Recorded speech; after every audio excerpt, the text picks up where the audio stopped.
lagi.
প্রায় রাস্তায় তো পাইপলাইন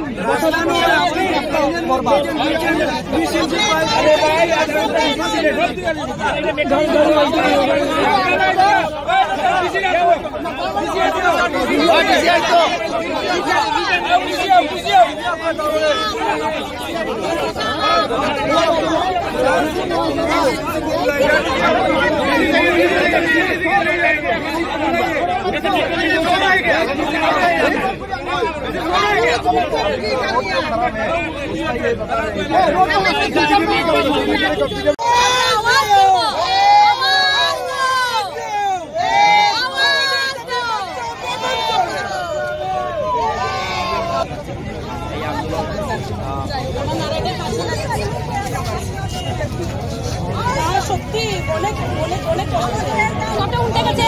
কিছুদিন আগে আমার একজন দিদি উল্টে গেছে, টোটো ডাক্তার দেখাতে গেছিলেন, ওর টোটো উল্টে উনার হাত ভেঙে গেছে। আমাদের কি বলার আছে? আমরা কি আছি? আমরা তো শিলচরের মানুষকে ওরা প্রশাসন ভাবে আমরা কিছু জানি না। আমাদের কোনো মানুষ বলে গণ্য করে না। ন্যাশনাল হাইওয়ে উদয়ন কমপ্লেক্সের সামনের অবস্থা প্রচন্ড খারাপ, লিংক রোডের অবস্থা প্রচন্ড খারাপ, সোনাই রোডের অবস্থা প্রচন্ড খারাপ, ন্যাশনালের সামনে প্রচন্ড খারাপ অবস্থা। একটা রিক্সা নিয়ে যাওয়া যাচ্ছে না, অটো নিয়ে যাওয়া যাচ্ছে না। শিলচর শহরে 5000-এর উপরে টোটো আছে, আমরা জানি। এই টোটো চালকরা টোটো চালাতে পারছে না। ওরা যদি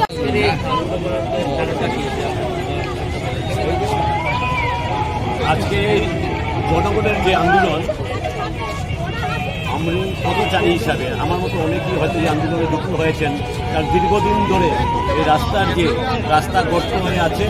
আপনারা যদি যান মেডিকেল রুগী নিয়ে দেখতে পাবেন যে মেহেরপুর লিঙ্কপুর থেকে মেডিকেল অবধি পৌঁছতে 1 ঘন্টা সময় লাগে।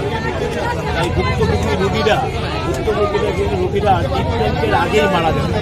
সুতরাং আমরা চাই অবিলম্বে রাস্তা সংস্কার হোক, কারণ এই রাস্তা সংস্কার হওয়াটা উচিত বলে আমরা মনে করি। কারণ একটা সভ্য সমাজকে নির্দেশন করে রাস্তা, যে সেখানে রাস্তা